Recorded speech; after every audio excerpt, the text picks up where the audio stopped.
ತನಿಖಾಧಿಕಾರವನ್ನು ಮರಳಿ ಅವರಿಗೆ ಕೊಟ್ಟು ಆ ಕಾರಣಕ್ಕಾಗಿ ಎಸಿಬಿ ಕ್ಲೋಸ್ ಮಾಡಬೇಕಾಗಿ ಬಂತು. ಅಲ್ರಿ ಅಲ್ಲಿ ಯಾರು ನೀವು ಕಾಂಗ್ರೆಸ್ನವ್ರು ಹೋಗ್ರಿ ಹೈಕೋರ್ಟ್ಗೆ, ಕಾಂಗ್ರೆಸ್ನವ್ರು ಹೈಕೋರ್ಟ್ಗೆ ಹೋಗ್ರಿ. ಗುಜರಾತ್ ನಲ್ಲಿ ನರೇಂದ್ರ ಮೋದಿ ತೆಗೆದುಕೊಂಡ ನಿರ್ಧಾರವನ್ನ ಅದಕ್ಕೆ ಮುಖಭಂಗ ಮಾಡಿ ನೀವು. ಯಾರು who is stopping you? We are talking about this since from long ago. ಯಾಕೆ ಮಾಡ್ತಿಲ್ಲ? ನಾನು ಹೇಳ್ತಾ ಇರೋದು ಮುಖ್ಯಮಂತ್ರಿಯಾಗಿ ಗುಜರಾತ್ನ ಮುಖ್ಯಮಂತ್ರಿಯಾಗಿ ನರೇಂದ್ರ ಮೋದಿ ಅವರು ತೆಗೆದುಕೊಂಡಿದ್ದ ನಿರ್ಧಾರವನ್ನ ಅದಕ್ಕೆ ಮುಖಭಂಗ ಮಾಡಿ ನೀವು. ಹೈಕೋರ್ಟ್ ಇದೆ ರೀ ಗುಜರಾತ್ ನಲ್ಲಿ, ಇಲ್ಲಿ ಅದನ್ನು ಮಾಡಿದ್ರು. ಒಂದ್ ನಿಮಿಷ ಹಂಗಂತ ಅದರ credit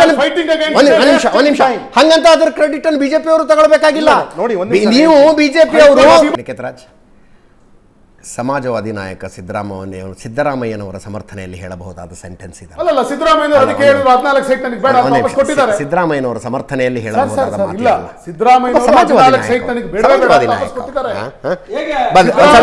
Prashant, first of all ನನಗೆ ವೈಯಕ್ತಿಕವಾಗಿ ತುಂಬ ಬೇಜಾರಿದೆ. ಸಿದ್ದರಾಮಯ್ಯನವ್ರ ಸುತ್ತ ಇಂಥದ್ದೊಂದು ಹಗರಣ ಸುತ್ತಕೊಂತು, ಇಂಥದ್ದೊಂದು ಆರೋಪವನ್ನು ಸಿದ್ದರಾಮಯ್ಯನವರು ಎದುರಿಸಬೇಕಾಗಿ ಬಂತಂತಲ್ಲ ಅಂತ.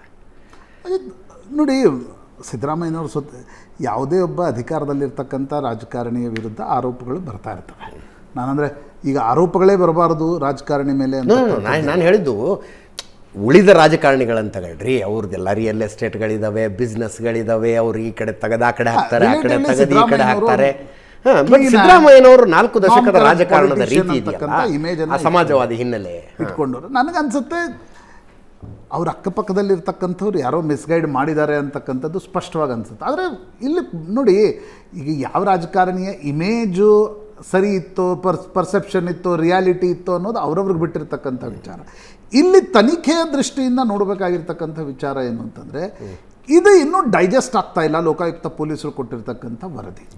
ಏನಂತಂದರೆ ಇದು ಹೆಂಗಿದೆ ಅಂತಂದರೆ, ಮುಖ್ಯಮಂತ್ರಿಗಳಾಗಿರ್ತಕ್ಕಂಥವ್ರು, ಅಧಿಕಾರದಲ್ಲಿರ್ತಕ್ಕಂಥವ್ರು, ಅವರ ಕುಟುಂಬ ಸೈಟನ್ನು ತೆಗೆದುಕೊಂಡು, ನಾನು ಇದನ್ನು ಅಂದರೆ ಇದು ಕಳ್ಳರ ವ್ಯಾಖ್ಯಾನ ಏನು ನಡೆಯುತ್ತೆ ಇದನ್ನು ಒಪ್ಕೊಳ್ಳಲ್ಲ ನಾನು. ಯಾಕಂದರೆ ಇದು ಕಳ್ಳತನಕ್ಕೆ ಸಂಬಂಧಪಟ್ಟಿರ್ತಕ್ಕಂಥ ಪ್ರಕರಣ ಅಲ್ಲ. ಆದರೆ ಮುಖ್ಯಮಂತ್ರಿಗಳು ಅವರ ಕುಟುಂಬ ವರ್ಗ ಯಾವುದೇ ತಪ್ಪನ್ನು ಎಸಗಿಲ್ಲ, ಬಟ್ ಕೊಟ್ಟಿರ್ತಕ್ಕಂಥ ಅಧಿಕಾರಿಗಳು ತಪ್ಪೆಸಗಿದ್ದಾರೆ ಅಂತಕ್ಕಂಥ ಪ್ರಶ್ನೆ ಬರೋದಾದ್ರೆ, ನನಗೊಬ್ಬ ಕಾಮನ್ ಮ್ಯಾನ್ ಆಗಿ ಒಂದು ಕಾಮನ್ ಸೆನ್ಸ್ನ ಪ್ರಶ್ನೆ, ಯಾಕೆ ಅಧಿಕಾರಿಗಳು ತಪ್ಪೆಸಗ್ತಾರೆ ಅಲ್ವಾ? ಯಾಕೆ ನಿಮ್ಮ ವಿಚಾರದಲ್ಲಿ, ನಿಕೇತ್ನ ವಿಚಾರದಲ್ಲಿ ಯಾಕೆ ತಪ್ಪೆಸಗಲ್ಲ? ಅವರು ಅಧಿಕಾರದಲ್ಲಿ ಇರ್ತಕ್ಕಂಥವ್ರ ಬಗ್ಗೆ ಮಾತ್ರ ಯಾಕೆ ತಪ್ಪೆಸಗ್ತಾರೆ? ಈಗ ನಾವು ಹೋಗಿ ಏನೋ ಒಂದು ಫೇವರ್ ಮಾಡಿ ಕೊಡಿ ಅಂದ್ರೆ ಕಾನೂನಿನ ಪುಸ್ತಕ ಹಿಡಿಯೋದಿಲ್ವಾ? ನೋಡಿ ಸರ್, ನಿಯಮ ಹಿಂಗೆ ಹೇಳುತ್ತೆ ಅಂತ